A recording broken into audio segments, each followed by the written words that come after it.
The Girl on the Boat by P.G. Wodehouse. Chapter 1. A Disturbing Morning. Through the curtained windows of the furnished flat which Mrs. Horace Hignett had rented for her stay in New York, rays of golden sunlight peeped in like the foremost spies of some advancing army. It was a fine summer morning. The hands of the Dutch clock in the hall pointed to 13 minutes past 9. Those of the ormolu clock in the sitting-room to 11 minutes past 10. Those of the carriage clock on the bookshelf to 14 minutes to 6. In other words, it was exactly 8, and Mrs. Hignett acknowledged the fact by moving her head on the pillow, opening her eyes, and sitting up in bed. She always woke at 8 precisely. Was this Mrs. Hignett the Mrs. Hignett, the world-famous writer on Theosophy, the author of The Spreading Light, What of the Morrow, and all the rest of that well-known series? I'm glad you asked me. Yes, she was. She had come over to America on a lecturing tour. About this time there was a good deal of suffering in the United States, for nearly every boat that arrived from England was bringing a fresh swarm of British lecturers to the country. Novelists, poets, scientists, philosophers, and plain, ordinary bores. Some herd instinct seemed to affect them all simultaneously. It was like one of those great race movements of the Middle Ages.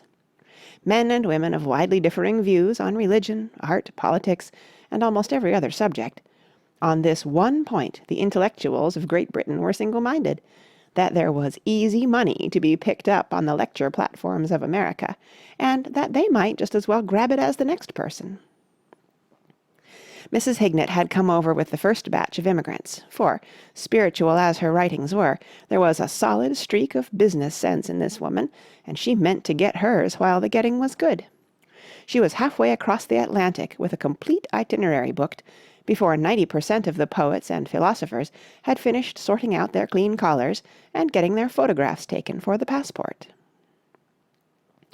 She had not left England without a pang, for departure had involved sacrifices. More than anything else in the world, she loved her charming home, Windles, in the county of Hampshire, for so many years the seat of the Hignett family. Windles was as the breath of life to her. Its shady walks, its silver lake, its noble elms, the old grey stone of its walls, these were bound up with her very being. She felt that she belonged to Windles, and Windles to her. Unfortunately, as a matter of cold, legal accuracy, it did not. She did but hold it in trust for her son Eustace until such time as he should marry and take possession of it himself. There were times when the thought of Eustace marrying and bringing a strange woman to Windles chilled Mrs. Hignett to her very marrow. Happily, her firm policy of keeping her son permanently under her eye at home, and never permitting him to have speech with a female below the age of 50, had averted the peril up to now. Eustace had accompanied his mother to America. It was his faint snores which she could hear in the adjoining room as, having bathed and dressed, she went down the hall to where breakfast awaited her. She smiled tolerantly.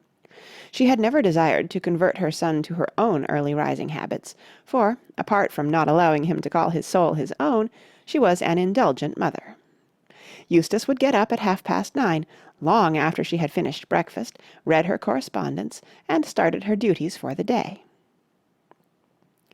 Breakfast was on the table in the sitting-room, a modest meal of rolls, porridge, and imitation coffee. Beside the pot containing this hell brew was a little pile of letters. Mrs. Hignett opened them as she ate. The majority were from disciples, and dealt with matters of purely theosophical interest.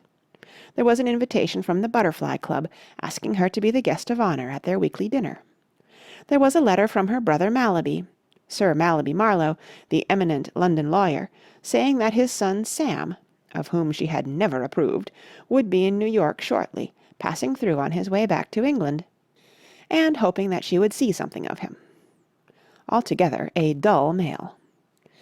Mrs. Hignett skimmed through it without interest, setting aside one or two of the letters for Eustace, who acted as her unpaid secretary, to answer later in the day.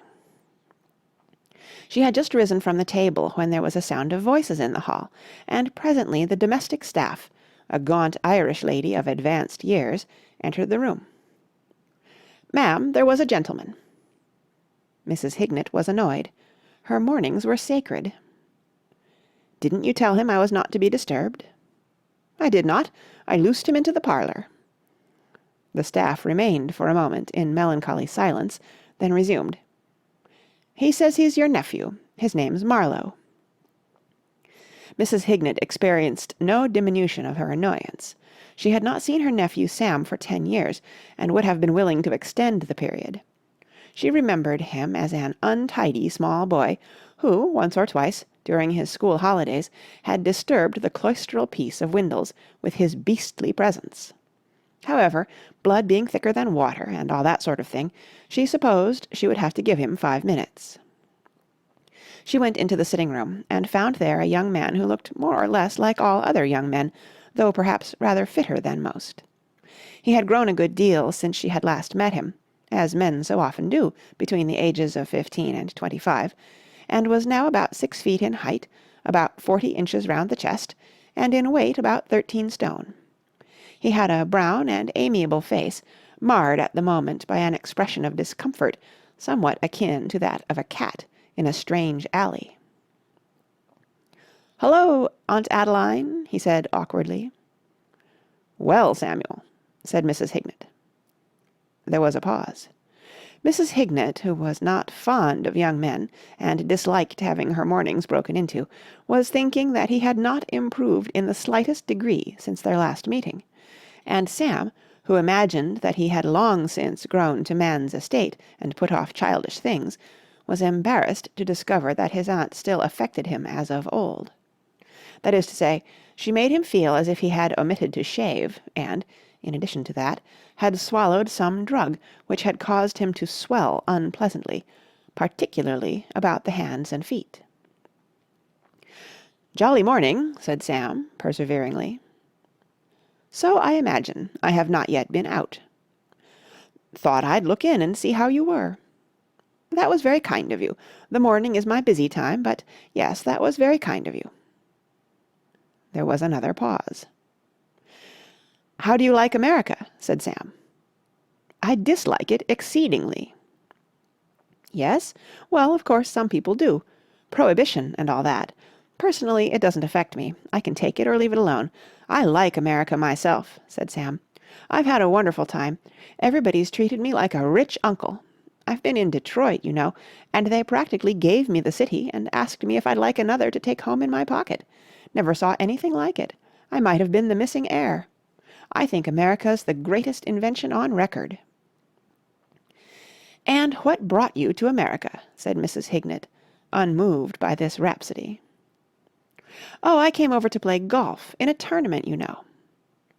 "Surely at your age," said Mrs. Hignett disapprovingly, "you could be better occupied. Do you spend your whole time playing golf?" "Oh, no. I play cricket a bit and shoot a bit, and I swim a good lot, and I still play football occasionally." "I wonder your father does not insist on your doing some useful work." "He is beginning to harp on the subject rather. I suppose I shall take a stab at it sooner or later. Father says I ought to get married, too."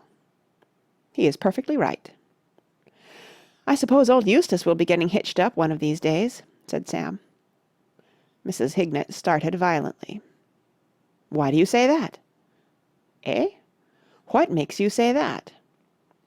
"Oh, well, he's a romantic sort of fellow. Writes poetry and all that."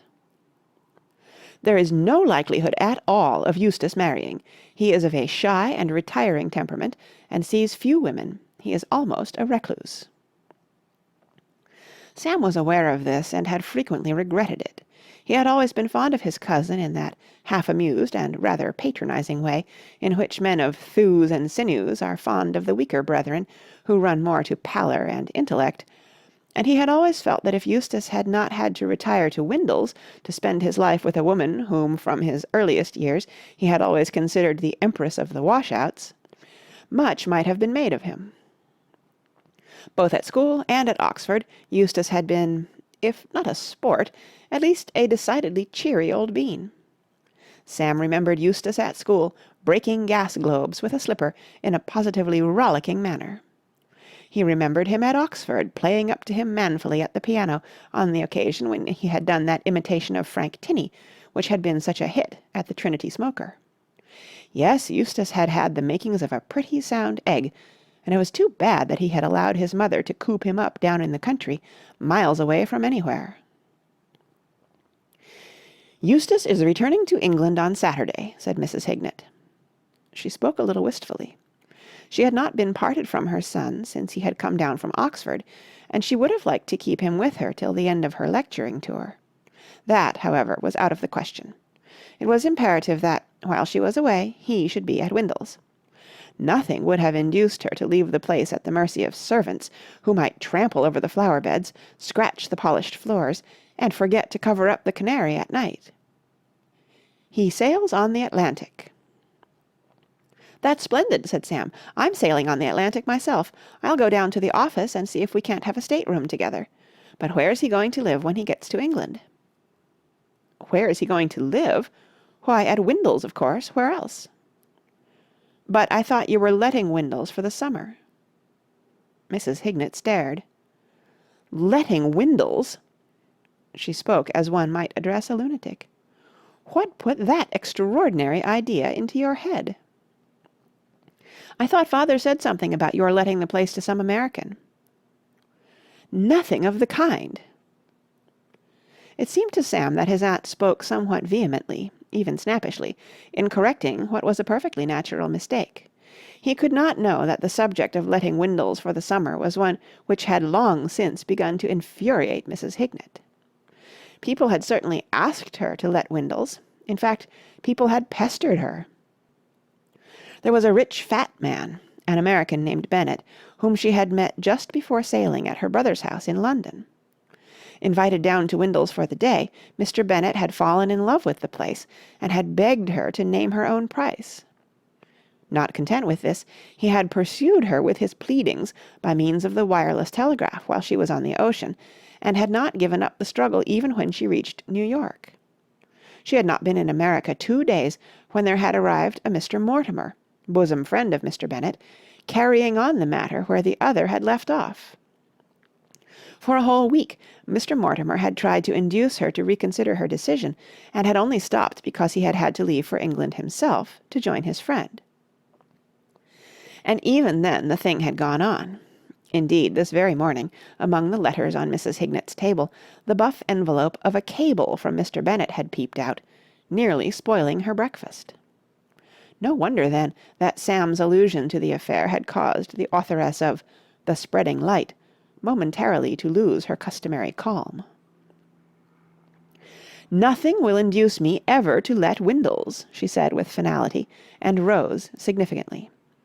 Sam, perceiving that the audience was at an end, and glad of it, also got up. "Well, I think I'll be going down and seeing about that stateroom," he said. "Certainly. I am a little busy just now, preparing notes for my next lecture." "Of course, yes. Mustn't interrupt you. I suppose you're having a great time gassing away. Well, good-bye." "Good-bye." Mrs. Hignett, frowning, for the interview had ruffled her and disturbed that equable frame of mind which is so vital to the preparation of lectures on theosophy, sat down at the writing-table and began to go through the notes which she had made overnight. She had hardly succeeded in concentrating herself when the door opened to admit the daughter of Erin once more. "Ma'am, there was a gentleman." "This is intolerable!" cried Mrs. Hignett. "Did you tell him that I was busy?" "I did not. I loosed him into the dining-room." "Is he a reporter from one of the newspapers?" "He is not. He has spats and a tall-shaped hat. His name is Bream Mortimer." "Bream Mortimer?" "Yes, ma'am. He handed me a bit of a card, but I dropped it, being slippy from the dishes." Mrs. Hignett strode to the door with a forbidding expression. This, as she had justly remarked, was intolerable. She remembered Bream Mortimer. He was the son of the Mr. Mortimer who wanted Windles. This visit could only have to do with the subject of Windles, and she went into the dining-room in a state of cold fury, determined to squash the Mortimer family, in the person of their New York representative, once and for all. Good morning, Mr. Mortimer." Bream Mortimer was tall and thin. He had small, bright eyes and a sharply curving nose. He looked much more like a parrot than most parrots do.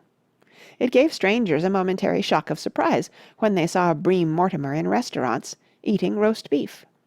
They had the feeling that he would have preferred sunflower seeds. "Morning, Mrs. Hignett." "Please sit down." Bream Mortimer looked as though he would rather have hopped on to a perch, but he sat down. He glanced about the room with gleaming, excited eyes. "Mrs. Hignett, I must have a word with you alone." "You are having a word with me alone." "I hardly know how to begin." "Then let me help you. It is quite impossible. I will never consent." Bream Mortimer started. "Then you have heard about it?" "I have heard about nothing else since I met Mr. Bennet in London. Mr. Bennet talked about nothing else. Your father talked about nothing else. And now," cried Mrs. Hignett fiercely, "you come and try to reopen the subject. Once and for all, nothing will alter my decision. No money will induce me to let my house." "But I didn't come about that." "You did not come about Windles?" "Good Lord, no." "Then will you kindly tell me why you have come?" Bream Mortimer seemed embarrassed. He wriggled a little and moved his arms as if he were trying to flap them. "You know," he said, "I'm not a man who butts into other people's affairs." He stopped. "No?" said Mrs. Hignett. Bream began again. "I'm not a man who gossips with valets." "No?" "I'm not a man who—" Mrs. Hignett was never a very patient woman. "Let us take all your negative qualities for granted," she said curtly. "I have no doubt that there are many things which you do not do. Let us confine ourselves to issues of definite importance. What is it, if you have no objection to concentrating your attention on that for a moment, that you wish to see me about?" "This marriage." "What marriage?" "Your son's marriage." "My son is not married." "No, but he's going to be, at 11 o'clock this morning, at the little church round the corner." Mrs. Hignett stared. "Are you mad?" "Well, I'm not any too well pleased, I'm bound to say," admitted Mr. Mortimer. "You see, darn it all, I'm in love with the girl myself." "Who is this girl?" "Have been for years. I'm one of these silent, patient fellows who hang around and look a lot but never tell their love. Who is this girl who has entrapped my son?" "I've always been one of those men who—" "Mr. Mortimer, with your permission we will take your positive qualities also for granted. In fact, we will not discuss you at all. You come to me with this absurd story—" "Not absurd. Honest fact. I had it from my valet, who had it from her maid." "Will you please tell me who is the girl my misguided son wishes to marry?" "I don't know that I'd call him misguided," said Mr. Mortimer, as one desiring to be fair. "I think he's a right smart picker. She's such a corking girl, you know. We were children together, and I've loved her for years, 10 years at least. But you know how it is. Somehow one never seems to get in line for a proposal. I thought I saw an opening in the summer of 1912, but it blew over. I'm not one of these smooth, dashing chaps, you see, with a great line of talk. I'm not—" "If you will kindly," said Mrs. Hignett impatiently, "postpone this essay in psychoanalysis to some future occasion, I shall be greatly obliged. I am waiting to hear the name of the girl my son wishes to marry." "Haven't I told you?" said Mr. Mortimer, surprised. "That's odd. I haven't. It's funny how one doesn't do the things one thinks one does. I'm the sort of man—" "What is her name?" "The sort of man who—" "What is her name?" "Bennet." "Bennet? Wilhelmina Bennet? The daughter of Mr. Rufus Bennet? The red-haired girl I met at lunch one day at your father's house?" "That's it. You're a great guesser. I think you ought to stop the thing." "I intend to." "Fine."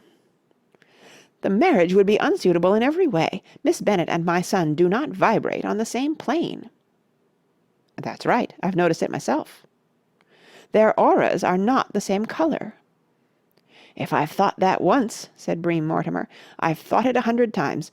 I wish I had $1 for every time I've thought it. Not the same colour. That's the whole thing in a nutshell." "I am much obliged to you for coming and telling me of this. I shall take immediate steps." "That's good. But what's the procedure? It's getting late. She'll be waiting at the church at 11.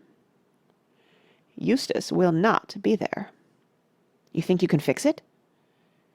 "Eustace will not be there," repeated Mrs. Hignett. Bream Mortimer hopped down from his chair. "Well, you've taken a weight off my mind." "A mind, I should imagine, scarcely constructed to bear great weights." "I'll be going. Haven't had breakfast yet. Too worried to eat breakfast. Relieved now. This is where 3 eggs and a rasher of ham get cut off in their prime. I feel I can rely on you." "You can." "Then I'll say good-bye." "Good-bye." "I mean, really good-bye. I'm sailing for England on Saturday, on the Atlantic." "Indeed? My son will be your fellow-traveller." Bream Mortimer looked somewhat apprehensive. "You won't tell him that I was the one who spilled the beans?" "I beg your pardon?" "You won't wise him up that I threw a spanner into the machinery?" "I do not understand you." "You won't tell him that I crabbed his act, gave the thing away, gummed the game?" "I shall not mention your chivalrous intervention." "Chivalrous?" said Bream Mortimer a little doubtfully. "I don't know that I'd call it absolutely chivalrous. Of course, all's fair in love and war. Well, I'm glad you're going to keep my share in the business under your hat. It might have been awkward meeting him on board." "You are not likely to meet Eustace on board. He is a very indifferent sailor, and spends most of his time in his cabin." "That's good. Saves a lot of awkwardness. Well, good-bye." "Good-bye. When you reach England, remember me to your father." "He won't have forgotten you," said Bream Mortimer confidently. He did not see how it was humanly possible for anyone to forget this woman. She was like a celebrated chewing gum.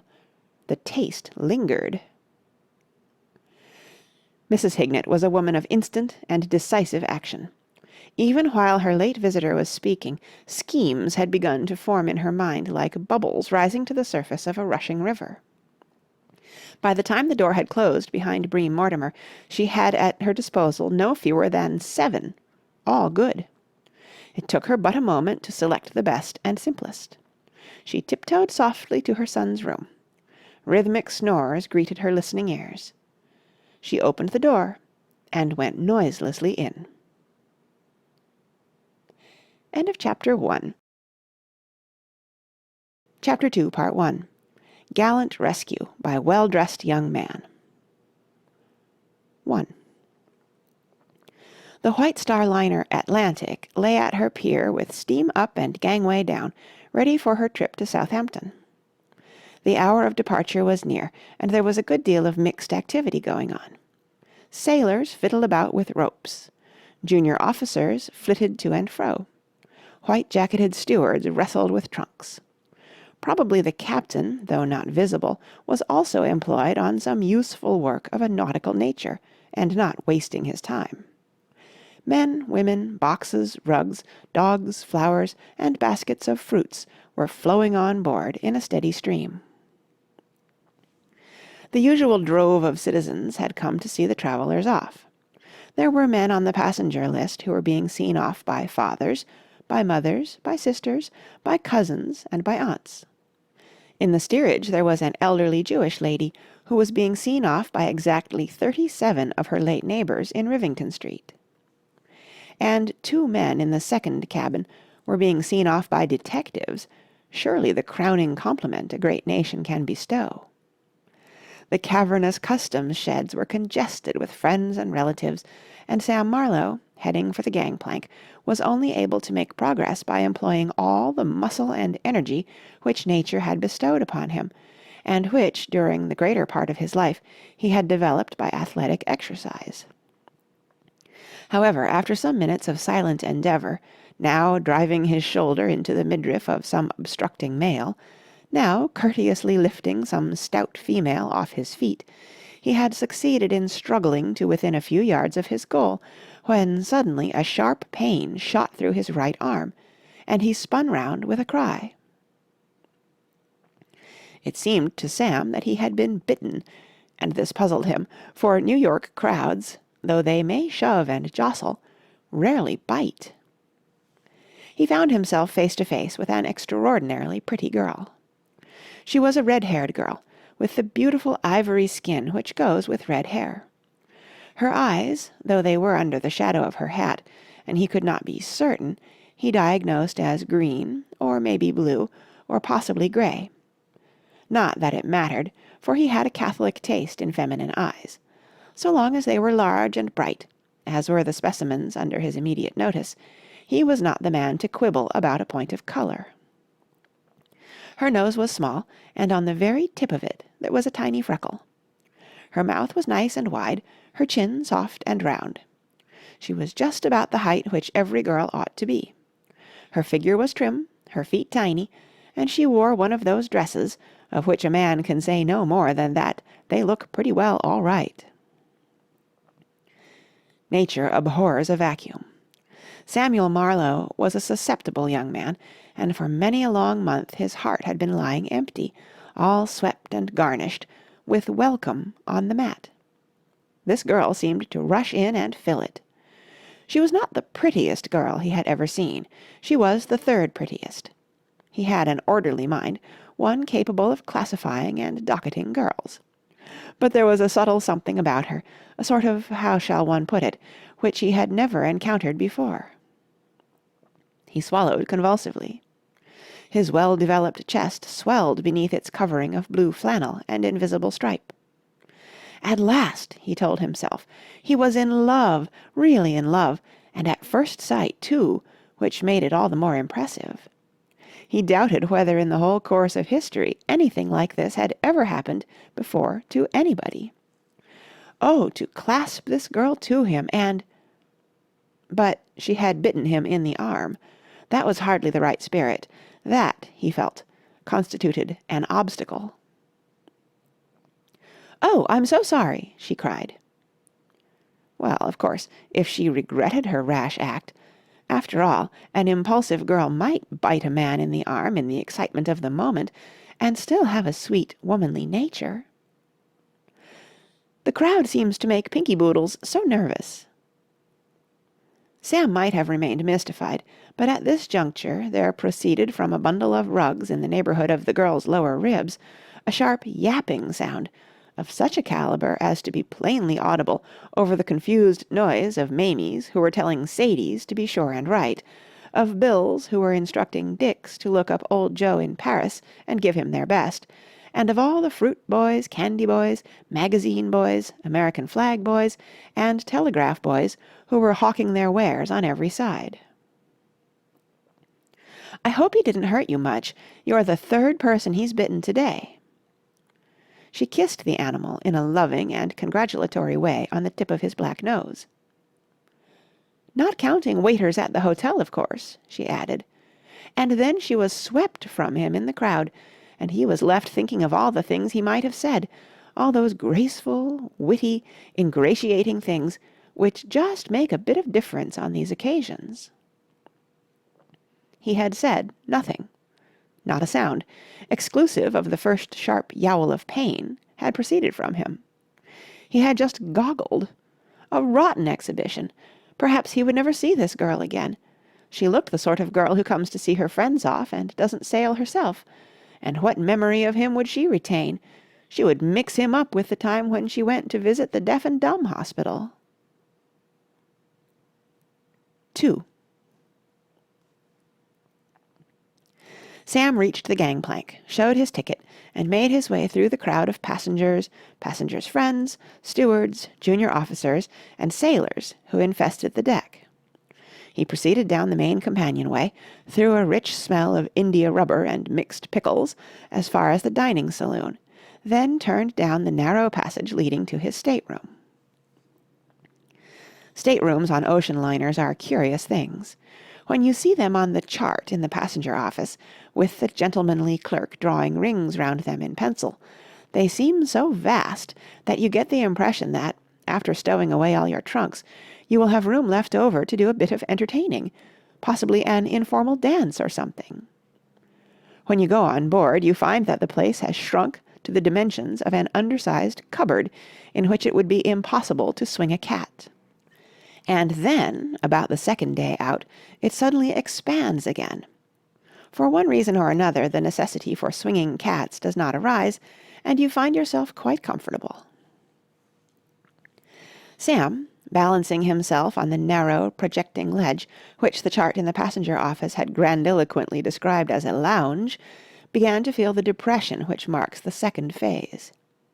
He almost wished now that he had not been so energetic in having his room changed in order to enjoy the company of his cousin Eustace. It was going to be a tight fit. Eustace's bag was already in the cabin, and it seemed to take up the entire fairway. Still, after all, Eustace was a good sort, and would be a cheerful companion. And Sam realized that if the girl with the red hair was not a passenger on the boat, he was going to have need of diverting society. A footstep sounded in the passage outside. The door opened. "Hello, Eustace," said Sam. Eustace Hignett nodded listlessly, sat down on his bag, and emitted a deep sigh. He was a small, fragile-looking young man with a pale, intellectual face. Dark hair fell in a sweep over his forehead. He looked like a man who would write vers libre, as indeed he did. "Hello," he said in a hollow voice. Sam regarded him blankly. He had not seen him for some years, but, going by his recollections of him at the university, he had expected something rather cheerier than this. In fact, he had rather been relying on Eustace to be the life and soul of the party. The man sitting on the bag before him could hardly have filled that role at a gathering of Russian novelists. "What on earth's the matter?" said Sam. "The matter?" Eustace Hignett laughed mirthlessly. "Oh, nothing. Nothing much. Nothing to signify. Only my heart's broken." He eyed with considerable malignity the bottle of water in the rack above his head, a harmless object provided by the White Star Company for clients who might desire to clean their teeth during the voyage. "If you would care to hear the story," he said. "Go ahead." "It is quite short." "That's good." "Soon after I arrived in America, I met a girl—" "Talking of girls," said Sam with enthusiasm, "I've just seen the only one in the world that really amounts to anything.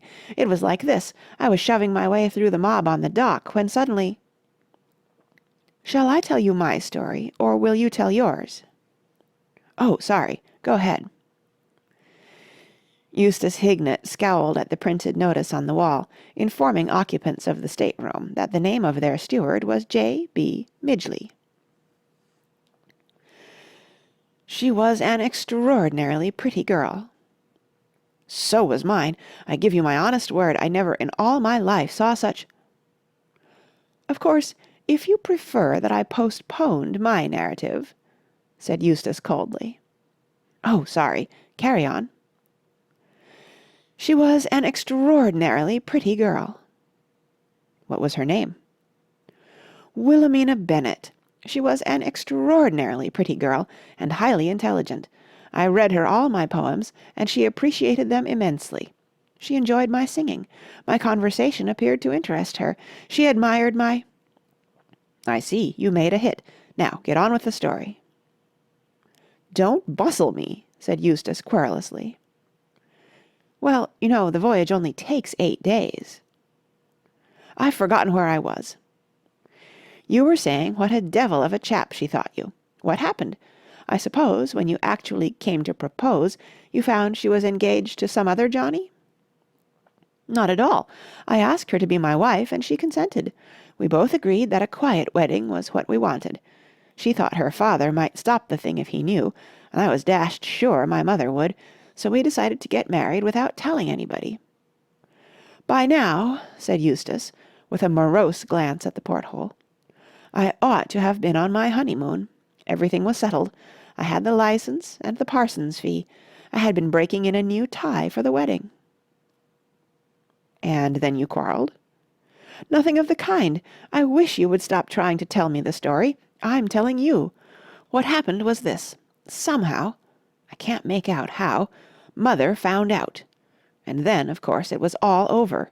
She stopped the thing." Sam was indignant.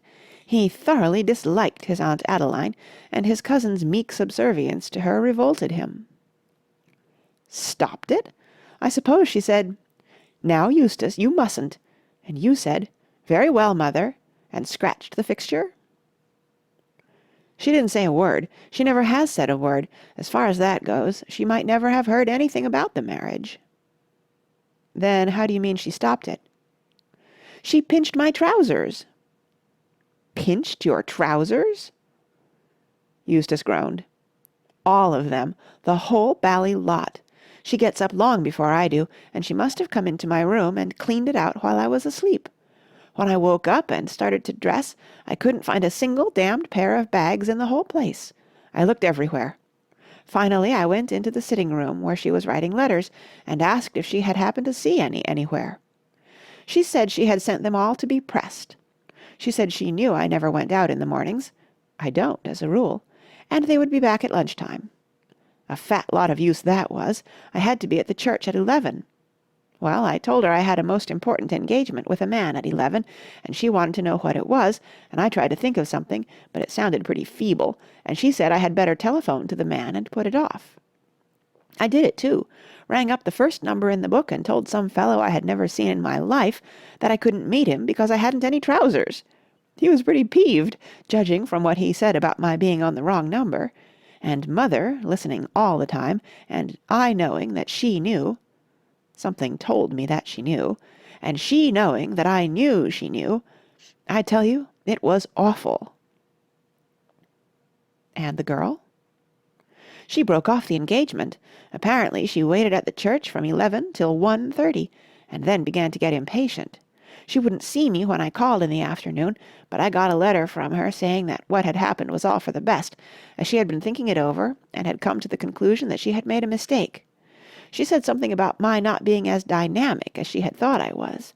She said that what she wanted was something more like Lancelot or Sir Galahad, and would I look on the episode as closed." "Did you explain about the trousers?" "Yes, it seemed to make things worse. She said that she could forgive a man anything except being ridiculous." "I think you're well out of it," said Sam judicially. "She can't have been much of a girl." "I feel that now, but it doesn't alter the fact that my life is ruined. I have become a woman-hater. It's an infernal nuisance, because practically all the poetry I have ever written rather went out of its way to boost women, and now I'll have to start all over again and approach the subject from another angle. Women. When I think how Mother behaved and how Wilhelmina treated me, I wonder there isn't a law against them. What mighty ills have not been done by woman? Who was't betrayed the Capitol?" "In Washington?" said Sam, puzzled. He had heard nothing of this, but then he generally confined his reading of the papers to the sporting page. "In Rome, you ass, ancient Rome." "Oh, as long ago as that?" "I was quoting from Thomas Otway's Orphan. I wish I could write like Otway. He knew what he was talking about. Who was't betrayed the Capitol? A woman. Who lost Mark Antony the world? A woman. Who was the cause of a long 10 years' war and laid at last old Troy in ashes? Woman. Destructive, damnable, deceitful woman." "Well, of course he may be right in a way. As regards some women, I mean. But the girl I met on the dock—" "Don't," said Eustace Hignett. "If you have anything bitter and derogatory to say about women, say it, and I will listen eagerly. But if you merely wish to gibber about the ornamental exterior of some dashed girl you have been fool enough to get attracted by, go and tell it to the captain, or the ship's cat, or J.B. Midgley. Do try to realize that I am a soul in torment. I am a ruin, a spent force, a man without a future. What does life hold for me? Love? I shall never love again. My work? I haven't any. I think I shall take to drink." "Talking of that," said Sam, "I suppose they open the bar directly we pass the 3-mile limit. How about a small one?" Eustace shook his head gloomily. "Do you suppose I pass my time on board ship in gadding about and feasting? Directly the vessel begins to move, I go to bed and stay there. As a matter of fact, I think it would be wisest to go to bed now. Don't let me keep you if you want to go on deck." "It looks to me," said Sam, "as if I had been mistaken in thinking that you were going to be a ray of sunshine on the voyage." "Ray of sunshine," said Eustace Hignett, pulling a pair of mauve pyjamas out of the kit bag. "I'm going to be a volcano." Sam left the stateroom and headed for the companion. He wanted to get on deck and ascertain if that girl was still on board. About now, the sheep would be separating from the goats, the passengers would be on deck, and their friends returning to the shore. A slight tremor in the boards on which he trod told him that this separation must have already taken place. The ship was moving. He ran lightly up the companion. Was she on board, or was she not? The next few minutes would decide. He reached the top of the stairs and passed out onto the crowded deck, and as he did so a scream, followed by confused shouting, came from the rail nearest the shore. He perceived that the rail was black with people hanging over it. They were all looking into the water. Samuel Marlowe was not one of those who pass aloofly by when there is excitement toward.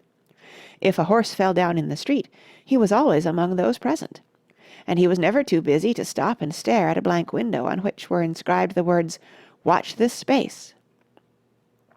In short, he was one of nature's rubbernecks, and to dash to the rail and shove a fat man in a tweed cap to one side was with him the work of a moment.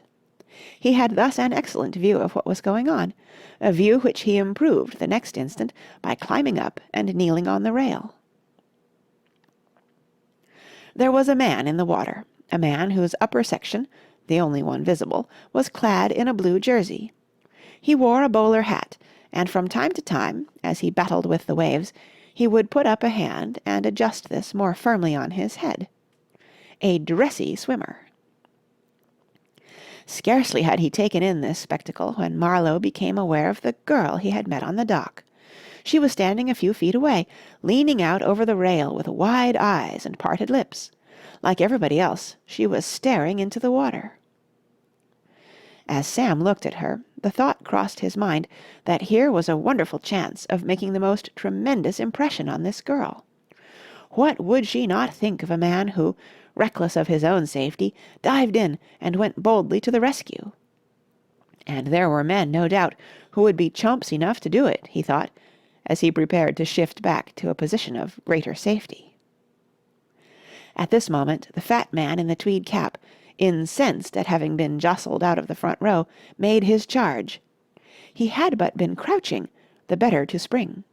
Now he sprang. His full weight took Sam squarely in the spine. There was an instant in which that young man hung, as it were, between sea and sky. Then he shot down over the rail to join the man in the blue jersey, who had just discovered that his hat was not on straight, and had paused to adjust it once more with a few skillful touches of the finger. End of Chapter 2, Part 1. Gallant Rescue by Well-Dressed Young Man, Part 2. 3. In the brief interval of time which Marlowe had spent in the stateroom chatting with Eustace about the latter's bruised soul, some rather curious things had been happening above. Not extraordinary, perhaps, but curious. These must now be related. A story, if it is to grip the reader, should, I am aware, go always forward. It should march. It should leap from crag to crag like the chamois of the Alps. If there is one thing I hate, it is a novel which gets you interested in the hero in Chapter 1, and then cuts back in Chapter 2 to tell you all about his grandfather. Nevertheless, at this point we must go back a space. We must return to the moment when, having deposited her Pekingese dog in her stateroom, the girl with the red hair came out again on deck. This happened just about the time when Eustace Hignett was beginning his narrative. The girl went to the rail and gazed earnestly at the shore. There was a rattle, as the gangplank moved inboard and was deposited on the deck. The girl uttered a little cry of dismay. Then suddenly her face brightened, and she began to wave her arm to attract the attention of an elderly man with a red face, made redder by exertion, who had just forced his way to the edge of the dock and was peering up at the passenger-lined rail. The boat had now begun to move slowly out of its slip, backing into the river. It was now that the man on the dock sighted the girl. She gesticulated at him. He gesticulated at her. He produced a handkerchief, swiftly tied up a bundle of currency bills in it, backed to give himself room, and then, with all the strength of his arm, hurled the bills in the direction of the deck. The handkerchief with its precious contents shot in a graceful arc towards the deck, fell short by a good 6 feet, and dropped into the water, where it unfolded like a lily, sending $20 bills, $10 bills, $5 bills, and an assortment of ones floating out over the wavelets. It was at this moment that Mr. Oscar Swenson, one of the thriftiest souls who ever came out of Sweden, perceived that the chance of a lifetime had arrived for adding substantially to his little savings. By profession he was one of those men who eke out a precarious livelihood by rowing dreamily about the waterfront in skiffs. He was doing so now, and, as he sat meditatively in his skiff, having done his best to give the liner a good send-off by paddling round her in circles, the pleading face of a $20 bill peered up at him. Mr. Swenson was not the man to resist the appeal. He uttered a sharp bark of ecstasy, pressed his bowler hat firmly upon his brow, and dived in. A moment later he had risen to the surface, and was gathering up money with both hands. He was still busy with this congenial task when a tremendous splash at his side sent him under again, and, rising for a second time, he observed with not a little chagrin that he had been joined by a young man in a blue flannel suit with an invisible stripe. "Svensk!" exclaimed Mr. Swenson, or whatever it is that natives of Sweden exclaim in moments of justifiable annoyance. He resented the advent of this newcomer. He had been getting along fine, and had had the situation well in hand. To him, Sam Marlowe represented competition, and Mr. Swenson desired no competitors in his treasure-seeking enterprise. He travels, thought Mr. Swenson, the fastest who travels alone. Sam Marlowe had a touch of the philosopher in him. He had the ability to adapt himself to circumstances. It had been no part of his plans to come whizzing down off the rail into this singularly soup-like water which tasted in equal parts of oil and dead rats, but now that he was here he was prepared to make the best of the situation. Swimming, it happened, was one of the things he did best, and somewhere among his belongings at home was a tarnished pewter cup which he had won at school in the Saving Life competition. He knew exactly what to do. You get behind the victim and grab him firmly under his arms, and then you start swimming on your back. A moment later, the astonished Mr. Swenson, who, being practically amphibious, had not anticipated that anyone would have the cool impertinence to try to save him from drowning, found himself seized from behind and towed vigorously away from a $10 bill, which he had almost succeeded in grasping. The spiritual agony caused by this assault rendered him mercifully dumb, though, even had he contrived to utter the rich Swedish oaths which occurred to him, his remarks could scarcely have been heard, for the crowd on the dock was cheering as one man. They had often paid good money to see far less gripping sights in the movies. They roared applause. The liner, meanwhile, continued to move stodgily out into mid-river. The only drawback to these life-saving competitions at school, considered from the standpoint of fitting the competitors for the problems of afterlife, is that the object saved on such occasions is a leather dummy, and of all things in this world, a leather dummy is perhaps the most placid and phlegmatic. It differs in many respects from an emotional Swedish gentleman, 6 foot high and constructed throughout of steel and india rubber, who is being lugged away from cash which he has been regarding in the light of a legacy. Indeed, it would be hard to find a respect in which it does not differ. So far from lying inert in Sam's arms and allowing himself to be saved in a quiet and orderly manner, Mr. Swenson betrayed all the symptoms of one who feels that he has fallen among murderers. Mr. Swenson, much as he disliked competition, was ready to put up with it, provided that it was fair competition. This pulling your rival away from the loot so that you could grab it for yourself, thus shockingly had the man misinterpreted Sam's motives, was another thing altogether, and his stout soul would have none of it. He began immediately to struggle with all the violence at his disposal. His large hairy hands came out of the water and swung hopefully in the direction where he assumed his assailant's face to be. Sam was not unprepared for this display.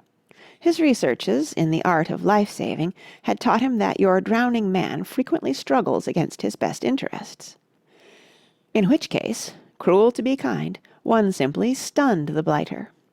He decided to stun Mr. Swenson, though if he had known that gentleman more intimately, and had been aware that he had the reputation of possessing the thickest head on the waterfront, he would have realized the magnitude of the task. Friends of Mr. Swenson, in convivial moments, had frequently endeavoured to stun him with bottles, boots, and bits of lead piping, and had gone away depressed by failure. Sam, ignorant of this, attempted to do the job with clenched fist, which he brought down as smartly as possible on the crown of the other's bowler hat. It was the worst thing he could have done. Mr. Swenson thought highly of his hat, and this brutal attack upon it confirmed his gloomiest apprehensions. Now thoroughly convinced that the only thing to do was to sell his life dearly, he wrenched himself round, seized his assailant by the neck, twined his arms about his middle, and accompanied him below the surface. By the time he had swallowed his first pint and was beginning his second, Sam was reluctantly compelled to come to the conclusion that this was the end. The thought irritated him unspeakably. This, he felt, was just the silly, contrary way things always happened. Why should it be he who was perishing like this? Why not Eustace Hignett? Now there was a fellow whom this sort of thing would just have suited. Broken-hearted Eustace Hignett would have looked on all this as a merciful release. He paused in his reflections to try to disentangle the more prominent of Mr. Swenson's limbs from about him. By this time he was sure that he had never met anyone he disliked so intensely as Mr. Swenson, not even his Aunt Adeline. The man was a human octopus. Sam could count 7 distinct legs twined round him, and at least as many arms. It seemed to him that he was being done to death in his prime by a solid platoon of Swedes. He put his whole soul into one last effort. Something seemed to give. He was free. Pausing only to try to kick Mr. Swenson in the face, Sam shot to the surface. Something hard and sharp prodded him in the head. Then something caught the collar of his coat, and finally, spouting like a whale, he found himself dragged upwards and over the side of a boat. The time which Sam had spent with Mr. Swenson below the surface had been brief, but it had been long enough to enable the whole floating population of the North River to converge on the scene in scows, skiffs, launches, tugs, and other vessels. The fact that the water in that vicinity was crested with currency had not escaped the notice of these navigators, and they had gone to it as one man. First in the race came the tug Reuben S. Watson, the skipper of which, following a famous precedent, had taken his little daughter to bear him company. It was to this fact that Marlowe really owed his rescue.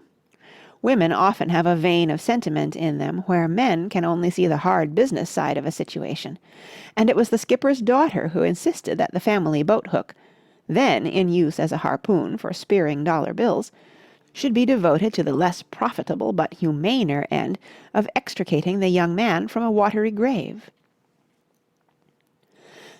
The skipper had grumbled a bit at first, but had given way. He always spoiled the girl, with the result that Sam found himself sitting on the deck of the tug, engaged in the complicated process of restoring his faculties to the normal. In a sort of dream he perceived Mr. Swenson rise to the surface some feet away, adjust his bowler hat, and, after one long look of dislike in his direction, swim off rapidly to intercept a 5, which was floating under the stern of a nearby skiff. Sam sat on the deck and panted. He played on the boards like a public fountain. At the back of his mind there was a flickering thought that he wanted to do something, a vague feeling that he had some sort of an appointment which he must keep, but he was unable to think what it was. Meanwhile, he conducted tentative experiments with his breath. It was so long since he had last breathed that he had lost the knack of it. "Well, ain't yer wet?" said a voice. The skipper's daughter was standing beside him, looking down commiseratingly. Of the rest of the family, all he could see was the broad blue seats of their trousers, as they leaned hopefully over the side in the quest for wealth. "Yes, sir, you sure are wet. Gee, I never seen anyone so wet. I seen wet guys, but I never seen anyone so wet as you. Yes, sir, you're certainly wet." "I am wet," admitted Sam. "Yes, sir, you're wet. Wet's the word, all right. Good and wet, that's what you are." "It's the water," said Sam. His brain was still clouded. He wished he could remember what that appointment was. "That's what has made me wet." "It sure made you wet, all right," agreed the girl. She looked at him interestedly. "What you do it for?" she asked. "Do it for?" "Yes, what you do it for? What you do a Brody for off in that ship? I didn't see it myself, but Pa says you come walloping down off'n the deck like a sack of potatoes."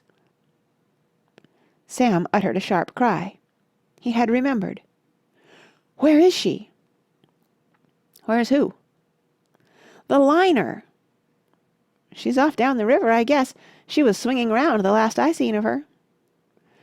"She's not gone?" "Sure she's gone. What you expect her to do? She's got to get over to the other side, ain't she? Certainly she's gone." She looked at him interested. "Do you want to be on board her?" "Of course I do." "Then, for the love of Pete, what you doin' walloping off'n her like a sack of potatoes?" "I slipped. I was pushed or something." Sam sprang to his feet and looked wildly about him. "I must get back. Isn't there any way of getting back?" "Well, you could catch up with her at Quarantine out in the bay. She'll stop to let the pilot off." "Can you take me to Quarantine?" The girl glanced doubtfully at the seat of the nearest pair of trousers. "Well, we could," she said, "but Pa's kind of set in his ways, and right now he's fishing for dollar bills with the boat hook. He's apt to get sort of mad if he's interrupted." "I'll give him $50 if he'll put me on board." "Got it on you?" inquired the nymph coyly. She had her share of sentiment, but she was her father's daughter, and inherited from him the business sense. "Here it is." He pulled out his pocketbook. The book was dripping, but the contents were only fairly moist. "Pa!" said the girl. The trouser seat remained where it was, deaf to its child's cry. "Pa! Come here, wantcha!" The trousers did not even quiver, but this girl was a girl of decision. There was some nautical implement resting in a rack convenient to her hand. It was long, solid, and constructed of one of the harder forms of wood. Deftly extracting this from its place, she smote her inattentive parent on the only visible portion of him. He turned sharply, exhibiting a red, bearded face. "Pa, this gentleman wants to be took aboard the boat at Quarantine. He'll give you 50 berries."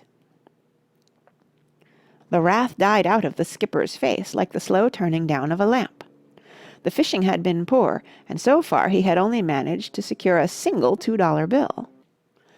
In a crisis like the one which had so suddenly arisen, you cannot do yourself justice with a boat hook. 50 berries? 50 seeds, the girl assured him. Are you on? Queen, said the skipper simply, you said a mouthful.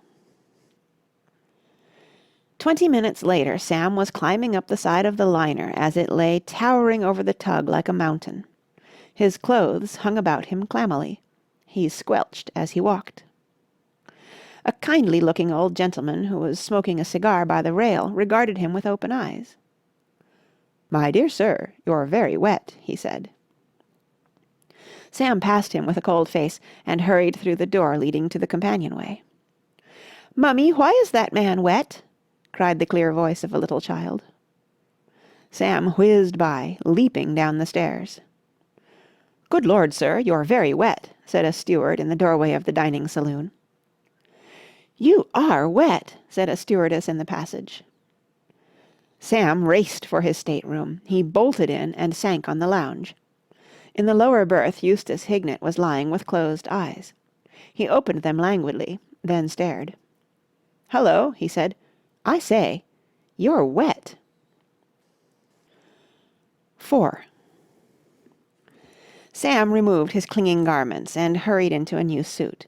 He was in no mood for conversation, and Eustace Hignett's frank curiosity jarred upon him. Happily, at this point, a sudden shivering of the floor and a creaking of woodwork proclaimed the fact that the vessel was under way again, and his cousin, turning pea-green, rolled over on his side with a hollow moan. Sam finished buttoning his waistcoat and went out. He was passing the inquiry bureau on the sea-deck, striding along with bent head and scowling brow, when a sudden exclamation caused him to look up, and the scowl was wiped from his brow as with a sponge. For there stood the girl he had met on the dock. With her was a superfluous young man who looked like a parrot. "Oh, how are you?" asked the girl breathlessly. "Splendid, thanks," said Sam. "Didn't you get very wet?" "I did get a little damp." "I thought you would," said the young man who looked like a parrot. "Directly I saw you go over the side, I said to myself, 'That fellow's going to get wet.'" There was a pause. "Oh," said the girl, "may I, Mr. "Marlowe." "Mr. Marlowe, Mr. Bream Mortimer." Sam smirked at the young man. The young man smirked at Sam. "Nearly got left behind," said Bream Mortimer. "Yes, nearly." "No joke getting left behind." "No." "Have to take the next boat. Lose a lot of time," said Mr. Mortimer, driving home his point. The girl had listened to these intellectual exchanges with impatience. She now spoke again. "Oh, Bream." "Hello?" "Do be a dear and run down to the saloon and see if it's all right about our places for lunch." "It is all right. The table steward said so." "Yes, but go and make certain." "All right." He hopped away, and the girl turned to Sam with shining eyes. "Oh, Mr. Marlowe, you oughtn't to have done it. Really, you oughtn't. You might have been drowned. But I never saw anything so wonderful. It was like the stories of knights who used to jump into lions' dens after gloves." "Yes?" said Sam a little vaguely. The resemblance had not struck him. It seemed a silly hobby, and rough on the lions, too. "It was the sort of thing Sir Lancelot or Sir Galahad would have done, but you shouldn't have bothered, really. It's all right now."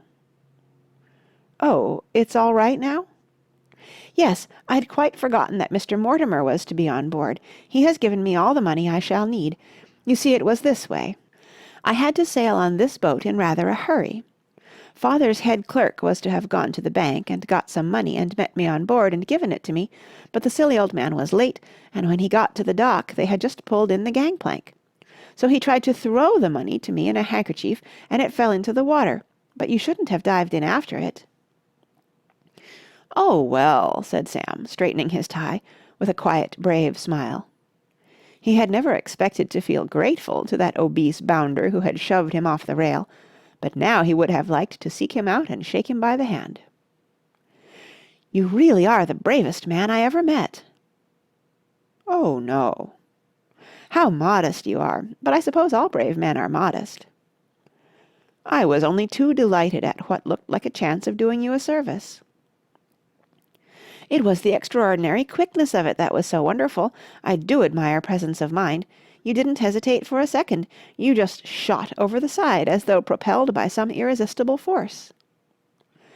"It was nothing really. One just happens to have the knack of keeping one's head and acting quickly on the spur of the moment. Some people have it, some haven't."